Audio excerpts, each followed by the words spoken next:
I never planned to tell the story. Not because I think what I did was forgivable, it wasn't, but because admitting it out loud forces me to face a version of myself I spent years pretending didn't exist. I'm writing this now because everything is over.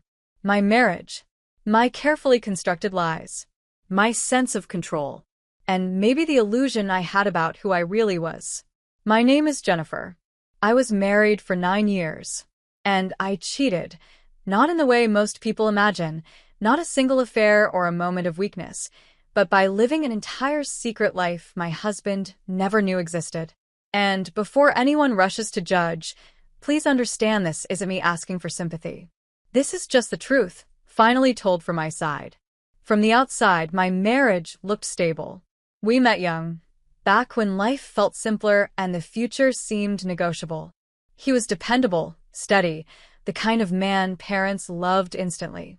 We grew up together, navigated student debt, job changes, moving cities, arguments over laundry and bills. The normal things. For a long time, I believed that was enough. But somewhere along the way, enough started feeling like a cage. I don't blame him for that feeling. That's important. He didn't abuse me. He didn't neglect me. If anything, he was loyal to a fault.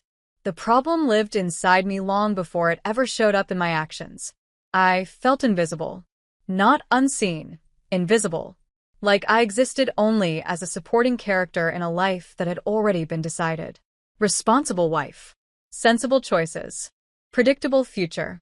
I didn't know how to say that out loud without sounding ungrateful. So I stayed quiet. The money problems came first. We were close to losing the house. He worked long hours, trying to hold everything together, and I could see the pressure crushing him slowly.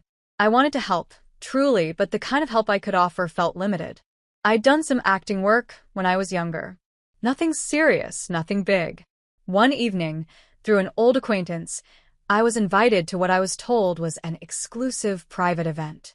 It was vague, mysterious, and I didn't ask many questions. That should have been my first warning sign. The place wasn't what I expected. It wasn't seedy or dirty. It was upscale, polished, hidden behind discretion and money. Everyone there was well-dressed, confident, anonymous behind masks and rules. They didn't touch. They didn't cross lines, at least not in the way people assume. It was performance, power, attention. And for the first time in years, people looked at me like I mattered. I told myself it was temporary, just a way to make fast money, just until things stabilized. Just until I felt useful again. That was lie number 1. What I didn't expect was how much I liked it. Not the money, though, that helped, but the control. The ability to walk into a room and command attention without explaining myself. No expectations of being someone's wife. No compromises. No history. I became someone else there. Someone confident. Desired. Untouchable. And the more I became that version of myself, the more distant my real life felt. I lied easily at first. Late shopping. Auditions. Extra gigs. He trusted me completely. That trust made the lies easier and harder at the same time. I bought things I couldn't explain. Lingerie I never wore for him. Clothes that made no sense with my supposed schedule. He asked questions, gently, and I deflected with smiles and half-answers. Each lie stacked on top of the last until the truth felt too heavy to move. I told myself he didn't want to know. That was lie number 2. What I didn't know, what I couldn't have imagined, was that someone had already decided my secret wasn't safe. The night everything broke, I wasn't home. I didn't know that while I was out, my husband was standing alone in our living room, holding proof of my other life. I didn't know someone had sent him photographs. I didn't know he had hired someone to confirm what his instincts were screaming. I only knew something was wrong when his text stopped sounding normal. Short replies. Cold tone. Distance. But even then, I convinced myself I could fix it. I always had before. That was lie number 3. The night he showed up at the club was the moment my worlds collided. I was in the middle of a performance when everything shifted. The room went quiet in a way that didn't feel scripted. I saw faces turn. I felt the air change. Then I saw him. Mask off. Rage written across his face. pain so raw it cut through the lights, and noise like glass. I froze. For a split second, I wasn't confident or powerful or in control. I was just a wife caught living a lie she couldn't explain fast enough. I panicked, and panic makes people cruel. Instead of stopping, instead of stepping down and talking, I lashed out. I told him he didn't belong there. I accused him of violating my privacy. I clung to authority that wasn't real because I had nothing else left. I was humiliated, and humiliation turned into anger. When security intervened, I didn't stop them. That's something I still have trouble admitting. I watched him be dragged away. I watched him bleed. And I told myself he deserved it for exposing me. That was the moment I crossed a line I can never uncross. I didn't go home that night. Or the next. I stayed with my mother, telling her a half-truth about needing space. I told myself I needed time to think, to regain control. What I didn't expect was for him to change the locks. Standing outside the house, realizing I couldn't get in, something cracked. I screamed. I threatened. I said things I thought would scare him into backing down. Instead, it hardened him. That's when I realized the man I thought would always bend for me wouldn't anymore. I tried one last move, the law. If I couldn't control the narrative emotionally, I'd control it legally. Accusations. Claims. Pressure.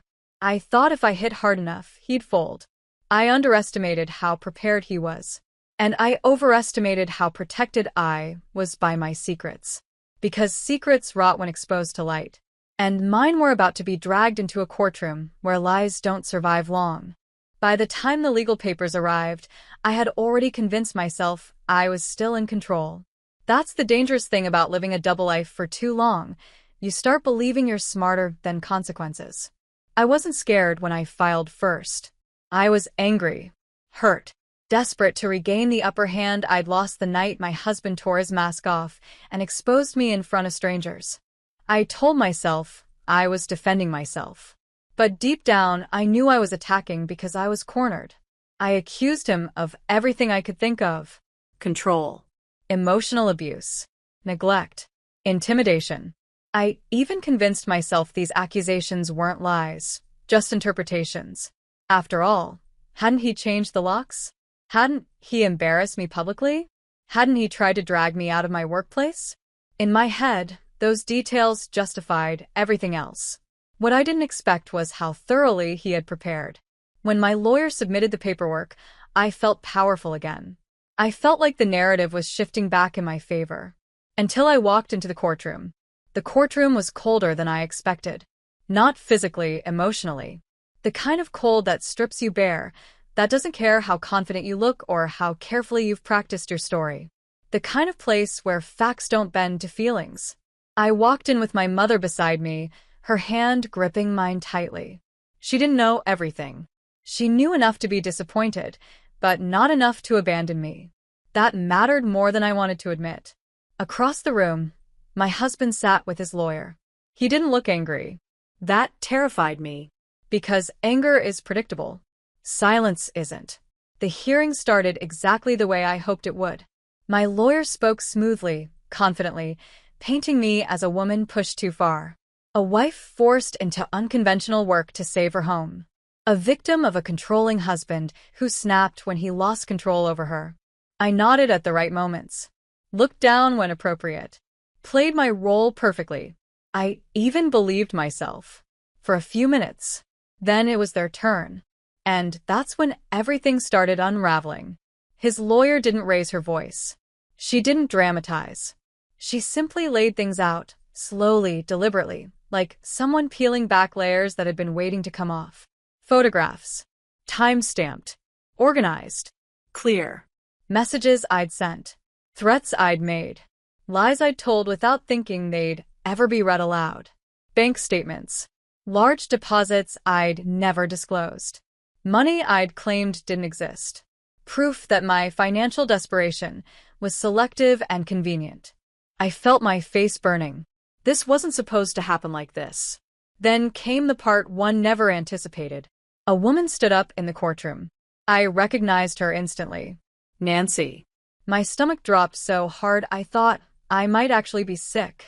She wouldn't meet my eyes as she walked to the witness stand.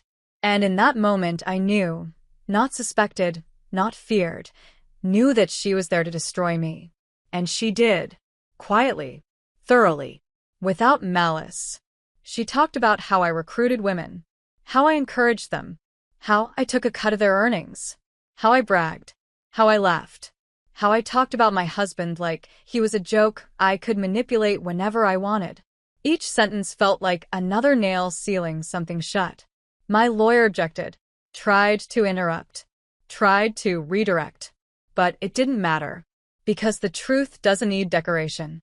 When the audio clip played, my own voice, casual and mocking, I stopped breathing. I'd never heard myself like that before. Cruel. Dismissive. Proud. The courtroom was silent when it ended. No gasps. No whispers. Just judgment. Not from the judge, from the air itself. Then came the final blow. The judge asked about a child. A child I never planned to explain. I thought I could introduce her into the story strategically, emotionally, when it benefited me. Instead, she became another unanswered question I couldn't outrun. There was no documentation, no acknowledgement, no paternity test, no proof I'd ever told my husband. The judge didn't raise her voice. She didn't need to. Her disappointment was enough. By the time the ruling came, I wasn't listening for victory anymore. I was listening for survival. No alimony, no support, no leverage. Just a divorce decree that felt less like freedom and more like a sentence. When the gavel came down, it felt final in a way nothing else ever had. I didn't look at my husband. I couldn't, because for the first time since this began, I understood something I'd refused to accept. He wasn't punishing me. He was done. Outside the courtroom, everything felt unreal. My mother didn't say much. She didn't yell. That hurt more. The drive home was silent.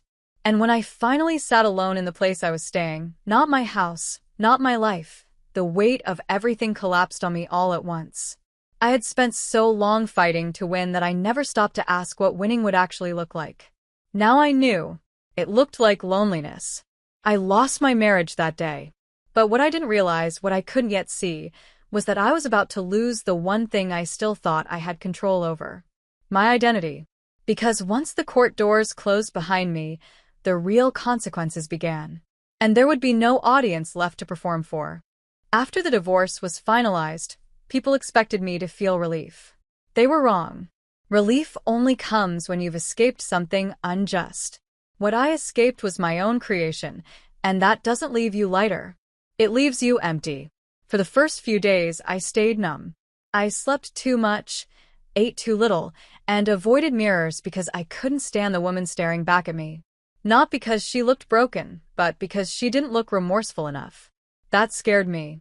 I told myself I deserved peace now. That the marriage had been suffocating. That the court had overreacted. That my husband had turned into someone cruel and vengeful. But those thoughts didn't last long. Reality has a way of finding cracks. The club stopped calling. At first, I thought it was temporary, legal drama, bad press, internal panic. Then one of the managers finally answered my message. They were restructuring. Translation: I was no longer worth the risk. My name had leaked. Not publicly in headlines, but quietly, where it matters more. Within circles that thrive on discretion, I'd become a liability. The woman whose personal life spilled into court records. The performer whose husband showed up uninvited. The scandal that refused to stay contained. I lost access. Invitations vanished. Contacts stopped replying. The stage that once made me feel powerful went dark overnight. And without it, I had no idea who I was supposed to be. Money became a problem faster than I expected. I'd always believed I was smart with it. That I had savings. That I could adapt. I underestimated how much I'd been spending to maintain the illusion of control, the clothes, the image, the escape. When that income disappeared, so did my confidence. I started counting groceries, delaying bills, making excuses to friends I'd distanced myself from long ago. Friends who, it turned out, had already chosen sides. Most of them chose his. Not because he told them to, he didn't have to. The story traveled faster than I could explain it. And explanations don't matter much when people think they've seen your true face. I tried to reach out to him once. Just once. Not to reconcile. I wasn't delusional enough for that. I told myself I wanted closure. An apology. Something mature.